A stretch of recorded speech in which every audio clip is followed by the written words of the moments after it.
Hello everyone and welcome to episode 2 of the CWU live show. Over 6,000 of you tuned into our pilot and we want to start by thanking you for that. The response we had was well beyond what we expected. We want to reassure you that it is still very early days in the development of the show. We are yet to move into our new studio, so we're using these next few weeks to build the show, make a few mistakes, learn from them, and work on delivering a great new platform for the union. So last week we had our General Secretary Dave Ward with us. He did a fantastic job. And one of the things that we noticed in the comments was a lot of questions about Royal Mail. And we want this show to be a place where you are heard. So we got straight on the phone and contacted our new Deputy General Secretary Postal, Martin Walsh, and asked if he would be our guest this week. And Martin said yes. Also, we'll be taking some of the questions you asked in the comments and putting them to him. Welcome to the show, Martin. It's great to have you with us. Hi, everyone. Yeah. So, today's format is a little bit different. For those of you flying into the comments already, well done for being so keen. Thank you. But we won't be able to pick out those questions due to working on the tech this week. But don't worry, we are going to cover it all with the help of some of you as well. Nothing will go uncovered. Seasonal variations, sick pay, quality of service, failed revisions, future of the union, later starts, and more. So, Martin, I want to start on later starts. But first of all, let's hear from one of our members. Hi, my name is Connor. I've been a member for 4 years. I want to talk about later starts. Has a dodgy deal been done with London and the South? Will Scotland go much later? Okay, has a dodgy deal been done? And also, can we also get a bit of a general update on later starts as well? I think people need to hear this. Yeah, there's no dodgy deal been done. Look, Royal Mail were coming off planes, and for 3 different reasons. 1 is price, 2 is quality, and 3, the green agenda. They're no longer going to be flying the mail around because of those 3 issues. Royal Mail originally wanted everyone to move 3 hours later. The union within the agreement made sure we got the vast majority of people 60 minutes with a default of 90 minutes. Now, what we've managed to do, and there's lots of good work by Martin Walsh, David Robinson and Postal Executive, we've reduced the amount of people moving. 482 units will move no less than 15 minutes. And they're right across the country. We've also managed 80% less than an hour. There are 20% of units, and they're based, believe it or not, in the Jubilee, Croydon catchment area, the Glasgow, Aberdeen, and a couple other units, mail centres. So it's not true there's a dodgy deal which protects London, because London's impacted as well as Scotland. What we're trying to work with the company is to make sure we reduce the impact of 90 minutes back to less than 60 minutes, and that work is being done. We're also trying to agree an exemptions process, but we're working with a company to try and manage those 3 issues, and there'll be further information as we go on. Okay, well, thank you for clarifying that. Let's move on to pay. A number of members have actually brought up this concern, including this one. Hi Martin, I'm Sel. I've been a member for 12 years. Our basic pay is getting closer and closer to minimum wage. Surely improving our basic pay has got to be a priority for union. That's a really fair point, isn't it? Is the union going to be fighting for, better basic pay? Yeah, look, I think our basic pay across all of those issues are far more than the minimum wage or indeed the living wage. But we're always trying to improve on pay. Last year there was a 6% pay rise. This year within the agreement is 2%, but we are always trying to improve basic pay, and we're trying to reduce hours as well. But you've also got to recognise this company came very close to going into administration, and if they had gone into administration, we'd be talking around tens of thousands job redundancies. So you've got to go through what is affordable, what is the deal, and we would always want to improve our members' basic pay. Okay, no, thank you for mentioning that. Let's move on to the issue then of making progress with the Royal Mail nationally, and some of our members not actually feeling that. but let's hear from one of our members who can actually put it better than me. Good morning, Martin. My name is Richard Green and I've been a CWU member for 16 years. What I'd like to know is, when are we going to see the changes you talk about come to our offices? Because we can't go on like this. Okay, people are clearly getting frustrated. What do you have to say, Martin? Yeah, look, I totally agree. We need to deploy that change everywhere. So what's happened over the last 12 months, following a bitter dispute, Royal Mail imposed revisions on the workforce, and that's caused a lot of quality problems. Only 2 weeks ago, Royal Mail and the CW agreed 2 joint statements, one on seasonal variations and the other on improving quality.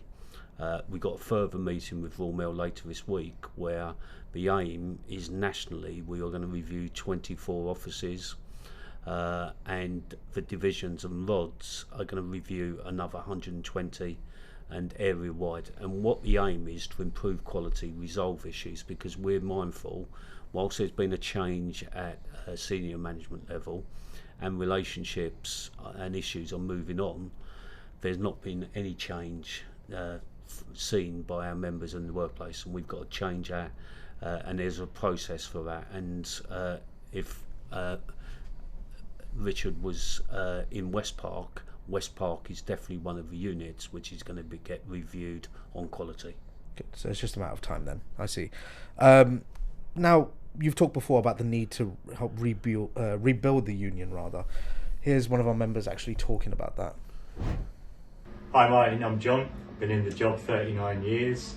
You talk about rebuilding in the workplace, but all I see on social media is people unhappy with both Royal Mail and the union. How are you going to tackle that? How are you going to tackle that, Martin? Yeah, so John, I think that's a real good question. So when I was standing for election, I was visiting delivery units, mail centres, parcel force. I saw that the agreement we landed hadn't been explained, and there was lack of trust in the national union. And I would still say, and when I've held these meetings, that the agreement was much better than the alternative. The alternative would have probably led to administration, imposed change, and we wouldn't have got those 120 people who'd been sacked during the dispute back. However, I do recognise we've got to change the union. We've got to get back in the workplace. And the executive just yesterday agreed a programme where every senior field official, where every postal officer, where every postal executive member will commit to going and visiting 3 different units per month, meeting the members, talking through their issues and trying to address the change in their units, helping them to move and improve their working terms and conditions. And we're hoping everyone buys into that right across the union, and we start resolving issues in the workplace and we start rebuilding the union. Lovely. Well, let's move on to people who have perhaps just joined as well, new entrants. So there's a building issue right now where people are leaving as soon as they come in. Let's hear from Jake on that. Hi Martin, this is Jake with the Tunbridge Delivery Office. I've been with the company since October 22. I joined the union on my first day. I supported every strike, including the Sunday strike, but I'm still on a lesser contract than my longer serving colleagues. And people joining now are on even worse terms and conditions. Can you please negotiate with Royal Mail to change this? It's really not fair. So that's a strong point by Jake, and obviously so many others that are feeling it. What would you have to say to that? I think the important bit for Jake, I think he said he joined in October of 2022. Right. The actual new terms and conditions within the agreement didn't change till December the 1st. We've already raised with Royal Mail, and they've confirmed there's around 20 people who were wrongly changed onto new terms and conditions before December the 1st. And Jake and those others who were changed, we're currently in meetings with the company to make sure they go back on the old terms and conditions, not new entrants. The wider issue around new entrants, this is a challenge. The unions never agreed this, but this is the problem. As soon as our members, the existing members, said they didn't want to be compelled to work Sundays, Royal Mail were always going to have to recruit an alternative workforce, because Sundays is growing massively and they need staff.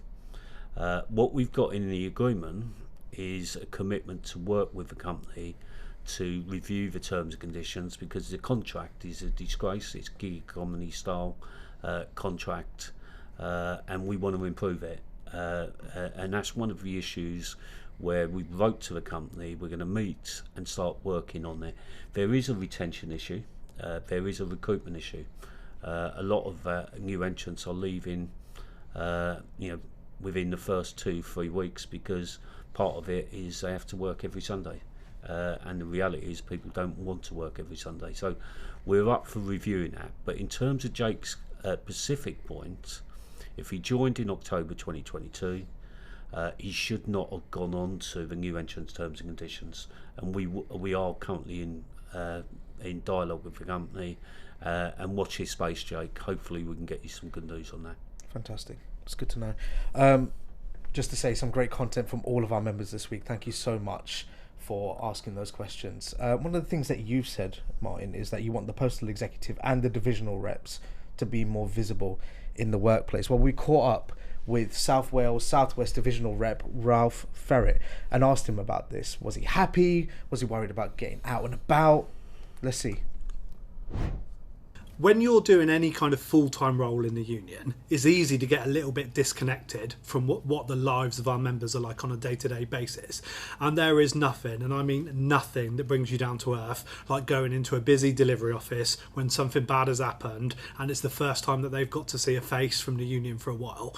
And it keeps you grounded. It makes you understand what the real lives of postal workers are like. And I think that's fundamental. So, I really, really welcome that Martin is going to be pushing me and all of the other field officials and headquarters staff to get our feet on the ground, get our boots dirty, and get speaking to postal workers about what's happening in their lives. One of the things that really chimed with me in the election campaign for the DGSP was that Martin talked about how when it came to the deal, we'd served it cold. So the union had been really, really vocal for months during a dispute and during multiple ballots. And then when it came to the nitty-gritty of us doing a deal, we stopped talking to the members pretty much completely.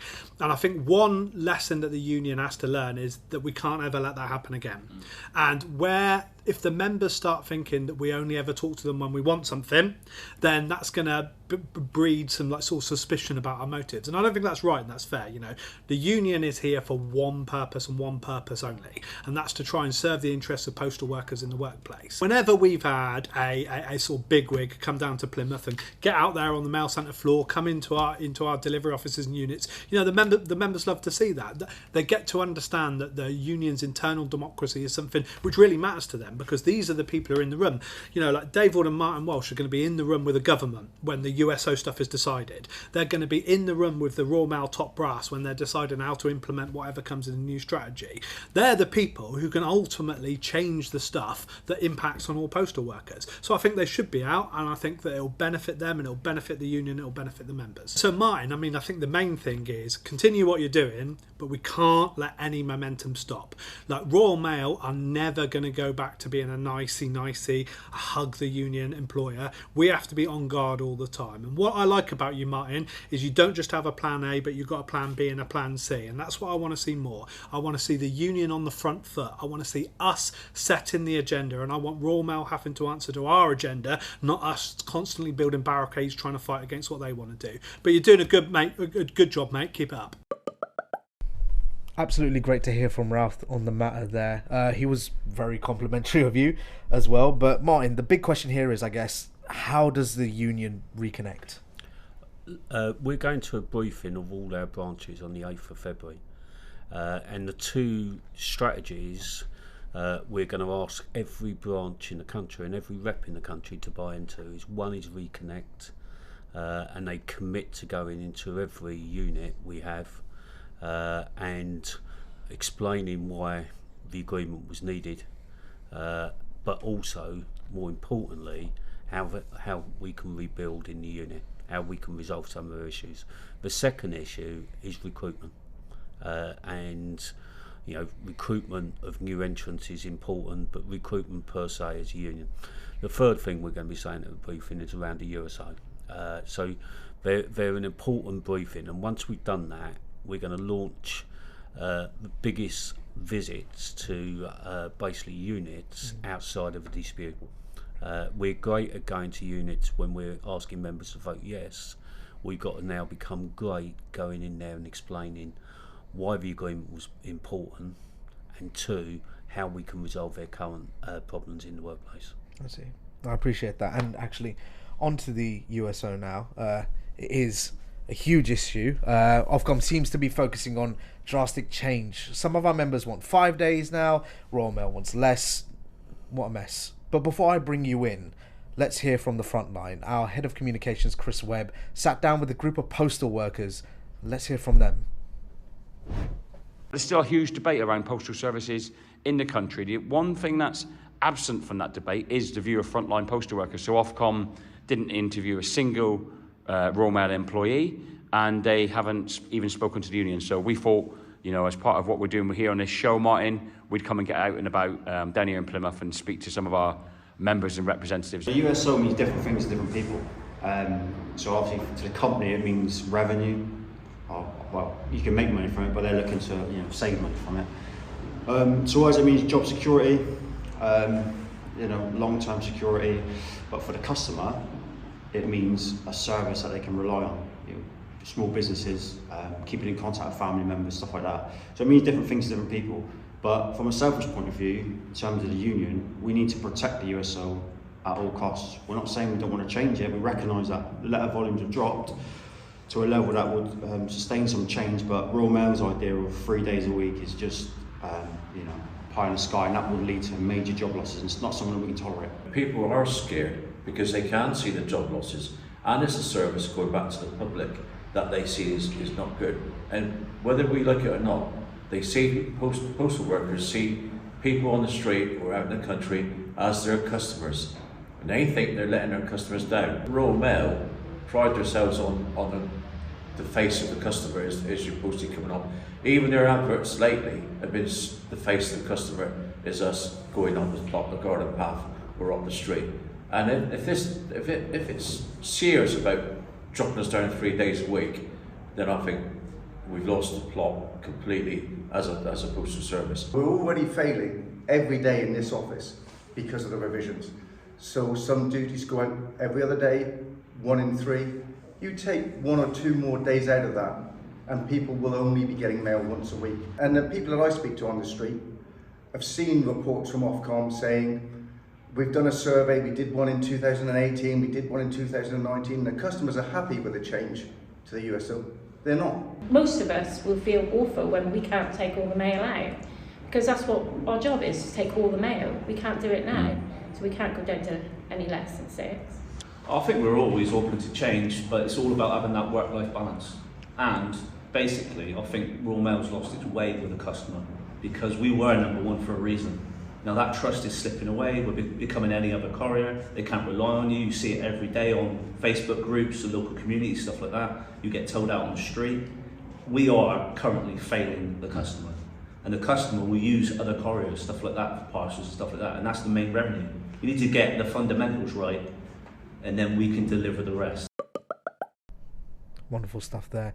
You may have noticed we actually have a guest with us. General Secretary Dave Ward has joined Martin. He's back on the show from last week.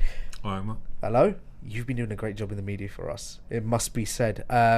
You've seen the clips from our members. You've seen the Ofcom report. You've seen the government response. What's your initial take on it all?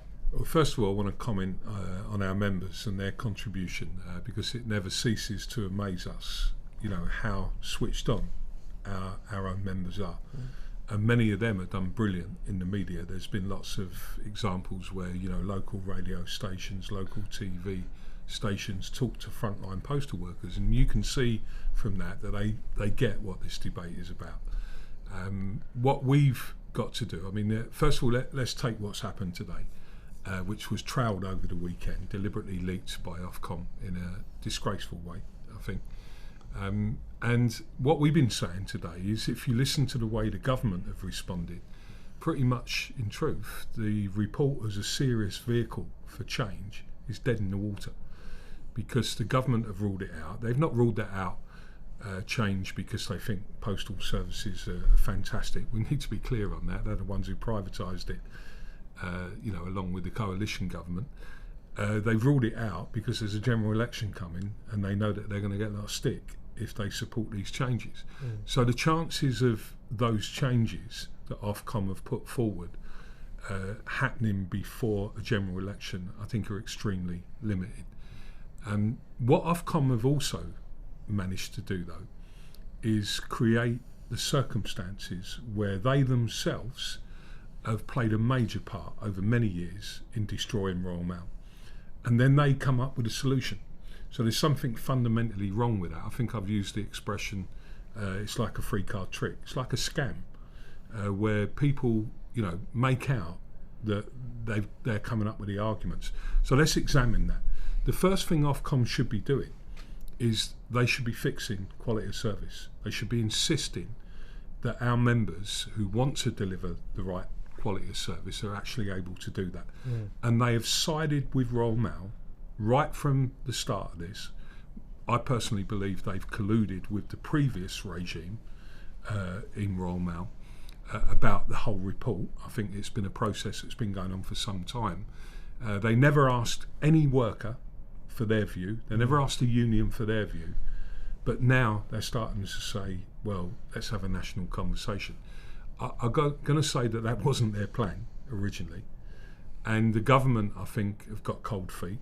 I think that's happened, and I think we've got a lot of support out there, a lot of members of the public who really do believe in the universal service. Was actually on that as well. Then I guess we need to also bring it back to our members. How are we going to involve members more in this campaign? I think partly in what Martin's been talking about. We're going to reconnect in the workplace. We're expecting all our reps and our members to engage in these debates, and it's crucial that they do, because they become then the advocates for what we need to secure the future of Royal Mail. Our key thing, I would say to our members, is we're going to produce our own blueprint for the future of Royal Mail. We're going to use this period that they're saying they're consultating on, and we're going to use it to get politicians behind the debate. We're going to use it to get economists behind the debate, who will be able to make the point that Royal Mail is still a major player in contributing to the UK economy. And we're also going to make sure that as part of that, we develop this point that we've been talking about. It's in the agreement, by the way, that the members voted on, about expanding the role of postal workers. So the criticism we're making on Ofcom, apart from the fact that it's a completely manufactured report, is their only options are about decline. What we're going to bring to the table is an option for growth. And we really do believe that we can say with some confidence that we're going to have a big impact on what's going to happen over the next 2 or 3 months.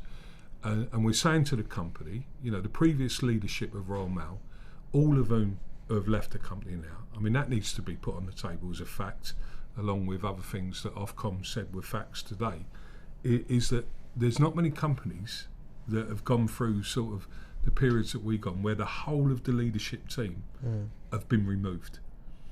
Now, they've done it in a way that our members ain't always going to like, and we don't like, where some of these people get payoffs. But it's very significant that the thinking that was around during the dispute, in the way that they imposed revisions that haven't worked, in the way that they pushed around postal workers off their normal rounds to create a feeling that people didn't want to work in the job anymore, that group have gone. And through Martin's work and the officers' work and how we're trying to engage with the company, we want an honest debate. I heard the chair of Royal Mail today, or I saw an article that he wrote, Keith Williams, where he said we need an honest conversation. Well, that cuts both ways. And we're going to bring the honesty of the debate, one around what a great service we can still offer to the public. But it does need change. And I think we've been out previously talking about this. We're not afraid of change. And actually, we shouldn't see the universal service as some sort of romantic notion of the past. We should be able to articulate over the coming weeks and months, through the work that we'll do in engaging with the members, we should be able to articulate a vision for the future of Royal Mail. Well, speaking of changes, actually, and this is something I believe the members will be, particularly focused on. Martin, there have been some changes in management that we've seen, and I guess the question is, can we trust them on this? Because there's talk of a 3-day service. People are wondering what's going on. Is this something that you believe that we can leave in their hands? Yeah, look, there has been a new set of managers, and there are some positive signs. But you've got to look at the Ofcom report and look at, there's 3 options on the table. 2 of those options, as Dave said, the government has already shut down. That's a reduction in a 3-day USO or a reduction in a Saturday USO. What is then left to them is something called speed of delivery. And the speed of delivery is the reverse. They want to only deliver second class over 2 days rather than currently 6 days. And that will still have a massive impact on our members' jobs and the service we provide. So that part of it doesn't need government approval. It just needs a regulatory approval. And our call is Royal Mail to meet us urgently to discuss how we have a sustainable USO which protects the great service but also involves larger parcels, involves the one network, and involves basically how our members' jobs are in the future. And we think that's an important debate, but we are definitely ruling out a 3-day USO option. Okay. I was just about to ask Dave if you could sum up where exactly we are on the USO at the moment. Yeah, I do want to pick up on the point Martin raised, because it's really important our members recognise that option is what we're calling the stealth option, where they're trying to introduce the same thing, 3-day deliveries, but by the back door. And we will contest the fact that Ofcom are saying, and Royal Mail are saying that they can introduce that without legislation. We'll have briefings to politicians that will say this is exactly the same as what you're ruling out. So I think that's something that we've got to focus on. There are options in here, none of them, that are palatable in terms of where are we going to grow the business. And we're going to bring that to the table. But as Martin has said on many occasions, and I've said and others in the union, and I think our members know this, we're not saying that there can't be reform. There is a legitimate debate to be had around how do you reform the USO to make sure that it's sustainable in the future in a declining letters market. And that can only ultimately be by developing new products and services that go through the USO. The other thing I would say where we are, which will start to appear, it's been interesting to see the reaction of politicians, because they've pretty much all lined up in the same place. Actually, the Labour Party's position on this, which we've worked with Labour leadership on for some months now, I think gives us a good chance to develop the right reform. The government's position, the Prime Minister's position, is purely about getting elected. They don't care about, they privatised it, as I said earlier on. So I think working with politicians that recognise the value, the social value of the USO, and coming up with new ideas that strengthen it in the future, it doesn't mean there won't be change. And we know that's happening in terms of parcels, the growth in parcels, the decline in letters. Got to face up to that. But we can come up with options that I think can help us move through this period and try and still create a viable business going forward. Fantastic to know. Thank you for that. Both of you as well have been doing great media work this week. And actually, if you want a taste of some of the media work that Dave has been doing, here he was on GB News yesterday. That's Dave Ward, he's head of the Communication Workers Union. Thanks for joining us. Thank you, Dave. Really appreciate it. Nigel Nelson and Tonya Buxton with us. Nigel, you know a lot of the trade union leaders. I think if more trade union leaders were like Dave Ward, then I'd be supporting them a lot more. Oh, good. What's happening listening to you.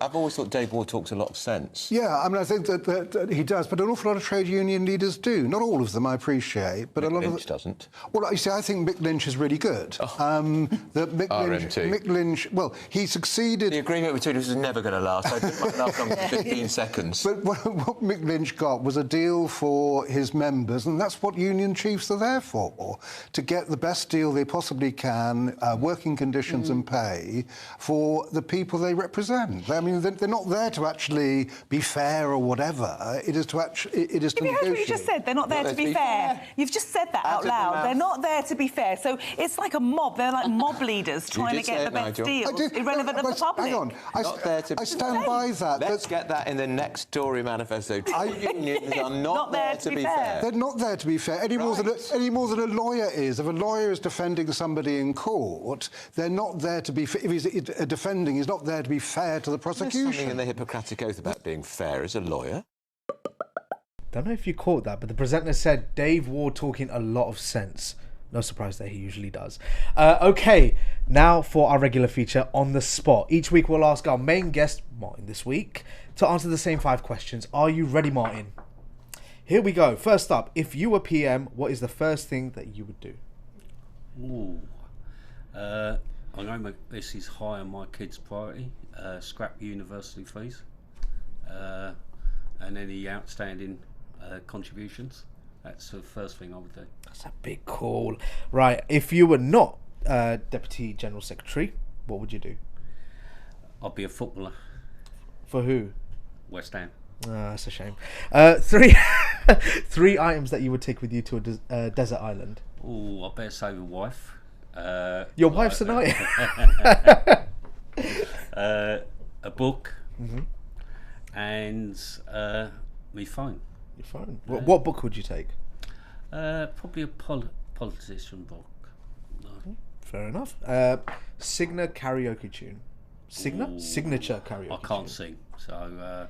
Oh, come on! When you're in the shower in the morning, survive. There we go. I knew there was one you would belt out. Right. This is a situation of you've got 3 things and 3 people. So you've got 3 situations: having dinner with someone, sharing a prison cell with someone, or never seeing them again. And the 3 people you got to choose from: the legend Bobby Moore, Margaret Thatcher, and Royal Mail CEO Martin Seidenberg. So, go for dinner with definitely Bobby Moore. Okay. Then, it's always the last 2 that are tougher. Dave had trouble with this last week. I've never seen Margaret Thatcher other than on TV. I can't possibly share a cell with Martin Seidenberg. So I'm going to have to say never see Martin Seidenberg there and share a cell with Maggie Thatcher. Okay, I'm not surprised that was a bit of a tough one for you. Thank you so much, Martin. You've been absolutely amazing today. Thank you so much. And before we sign off today, just a final message from you, please, to our audience. I think it's important after the tough time all of our members have had through the dispute, through the offices being quality-wise, whether it's a mail centre supernumeraries, we are trying to change and we're trying to push back to make sure your terms and conditions improve this year. And we're going to communicate in a much better way, including reconnecting the workplace. You'll see much more of the union visible in the workplace, and we're hoping to resolve issues like fleet, supernumeraries, and a range of issues which we've got on the shelf, which we're hoping to give updates on. It's incredible. A lot of positive forward thinking there. Martin, again, thank you so much. Thank you. And that's it for the 2nd episode of CWU Live. Now, it's still early days, so bear with us as we ramp up things. There will be little bumps in the road, but we'd love for you to help us. Either let us know what you think so far, or tell us who or what you'd like to see on the show. And as you can see, we really want to engage with you all. We took some of your questions you commented on the last video and got them answered. So anything you want to know, comment below, and we'll do our best to get it answered. We will be back next week. Until then, thanks for tuning in this week, and we hope to see you for the next. And remember, stick with your union.